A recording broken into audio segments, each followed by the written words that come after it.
Hello YouTube, this is Babs the Bone, live here at Brunners Island in York Haven, and we are looking at the new signals here that were just installed, replacing the old ones.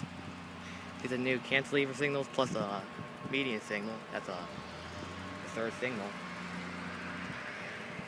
Anyway, these crossings, they have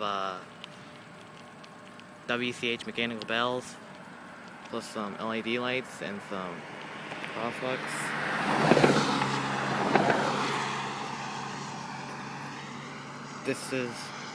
They just finished it today, and these are Lincoln Industries cantilevers, as you can plainly see. Plus, we have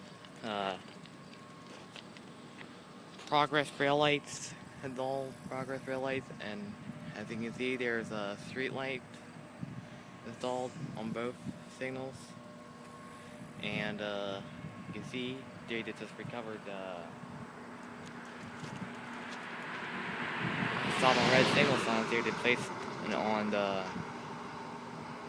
top. Yeah, this crossing looks like New Jersey here. You can see there's a new relay case. And yeah, this is Bad the Bone out.